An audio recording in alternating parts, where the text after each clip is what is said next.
Gazi group cricketers versus Partex sporting ক্লাবের আজকের এই ম্যাচটি খুবই গুরুত্বপূর্ণ সুপার লিগে যেতে হলে। এই মুহূর্তে হাইলাইটস, টসে ব্যাট করতে নামে সূচনাটা ভালো ছিল না, একটা বাউন্ডারি এসেছিল মনিব শাহরিয়ার স্ট্রেইট ড্রাইভের মাধ্যমে এবং এরপরেই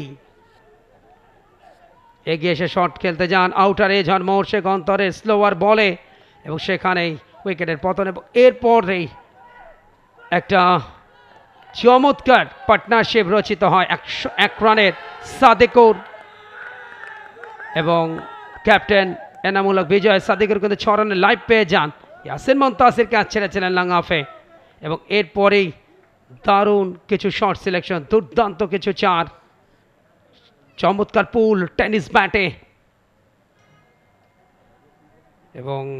উইকেটের চতুর্দিকে শট খেলেন এই দুজন ব্যাটার এবং বোলাররা ছিলেন ঠিক ওই মুহূর্তে একেবারে অসহায়। দুরন্ত চার, চমৎকার স্কোয়ার ড্রাইভ এবং ফুল লেন্থ বলটাকে পারফেক্ট টাইমিংয়ে 4টি রান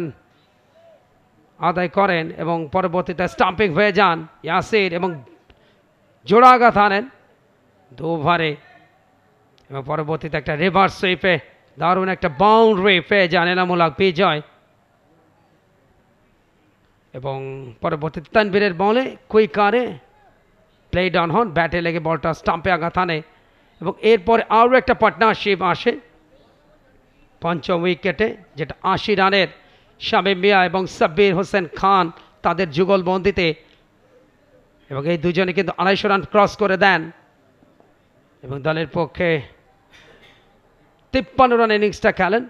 শামীম মিয়া। ওয়েলকাম একটা বাউন্ডারির সুবাদে এবং যেটা ছিল তার প্রথম 50 এবারে ডিপিএল এবং পরবর্তীতে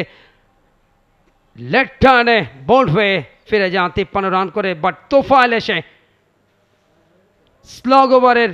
কার্যক্রমটা অব্যাহত রাখে, ডাউন দ্য ট্র্যাক এসে দুটো ওভার বাউন্ডারি, পরবর্তীতে তার আরও একটা ছক্কা, যিনি 4টা ওভার বাউন্ডারিতে করেছিলেন 37 রান মাত্র 20 বল এবং যে জন্য তাকে পাঠানো হয়েছিল সেই কাজটাই করেছিলেন তিনি, আরও একটা অর্থাৎ 4র্থ ওভার বাউন্ডারি এবং পরবর্তীতে লাফুল টস জাস্ট অফ স্টাম্পের বাইরে এবং সেটাকে বাউন্ডারি হাঁকাতে গিয়ে ক্যাচ দেন এবং দুটো ক্যাচ নিয়েছিলেন ওই একই জায়গায় এবং এক ওভারে ডাবল ব্রেক থ্রু আনেন রুবেল মিয়া। 303 রানের টার্গেটে ব্যাটিংটা শুরু করবে পার্টেক্স স্পোর্টিং ক্লাব। দেখার আগাম আমন্ত্রণ আপনাদের সবার জন্য। হাইলাইটসে দেখে নিতে চাই, সূচনাটা একেবারে ভালো হয়নি, নিয়মিত বিরতিতে উইকেটের পতন ঘটে এবং স্পিন দিয়ে সূচনা করেছিলেন দলীয় ক্যাপ্টেন এনামুল হক বিজয়, তবে আদিল বিন সিদ্দিকে তিনি ছিলেন অবিচল গতিতে হাফ সেঞ্চুরিটা তুলেছেন, দারুণ একটা কাট শট, বিউটিফুল কভার ড্রাইভ এবং খাটো লেন্থের বলগুলোকে অবলীলা বাউন্ডারিতে পাঠিয়েছেন এবং এই যে স্টাম্পিংটা উদ্বোধনী ছুটির এবং বোকার মতো আউটটা হয়েছিল সেটা বলতেই হচ্ছে এবং দারুণ একটা আরমার বিট অন ব্যাটার এবং স্পিনারদের আজকে ঝলকটা ছিল এবং এই মুহূর্তে একটা ক্যাচ কিন্তু মিস হয়েছিল স্লিপে এবং পরবর্তীতে প্লে ডাউন হয়ে যান, নিজের দ্বিতীয় সাফল্যটা তুলে নেন শামীম মিয়া। ব্যাটিংয়ের পাশাপাশি বল হাতেও কিন্তু কার্যকরী ভূমিকা, কোনো প্রতিরোধ কিন্তু আজকের ম্যাচে গড়ে তুলতে পারেনি, একটা স্লক সুইপে দারুণ একটা ছক্কা আর আমির পিএন ডাউন দ্য ট্র্যাকে এসে খেলতে গিয়ে কিন্তু উইকেটটা বিসর্জন দেন তিনি, 17 রানে ফিরে যান এবং পরবর্তীতে একের পর এক উইকেটের বলি হতে থাকেন ব্যাটাররা। প্রতিপক্ষ দলকে নিয়ে একেবারে যেন এক পেশে ম্যাচ খেলে 2টো পয়েন্ট ঘরে তুলল সাব্বির রহমান, তিনিও কিন্তু বড় ইনিংস খেলতে পারেননি, মাত্র একটা 50 এবারে ডিপিএলে এবং শেষ দিকে এসে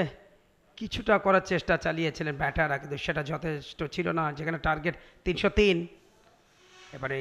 শর্ট পিচ বলটা একটু উঠেছিল আনিবেন বাউন্সের মতো এবং সেখানে টপ এজ হয়ে আউট হন। পরের দিকে বাবু 2 রানে ফিরে যান সহজ একটা ক্যাচ দিয়ে ব্যাকআউট স্কোয়ার লেগে এবং শেষ পর্যন্ত শেষ ব্যাটার আউট হন এবং ইনজুরির কারণে মাঠে নামার সুযোগ হয়নি মোর্শেক অন্তর এবং সেখানেই ইনিংসের পরিসমাপ্তি ঘটে এবং 170 রানের বিশাল একটা সিদ্দিক তার সংগ্রহ ছিল অপরাজিত 54, 170 রানে ম্যাচ জিতে যায় Gazi group cricketers. For more updates, subscribe to our YouTube channel and click on the bell icon. Follow us on Facebook and Instagram. Download T-Sports app to enjoy exciting games and highlights. Visit tsports.com.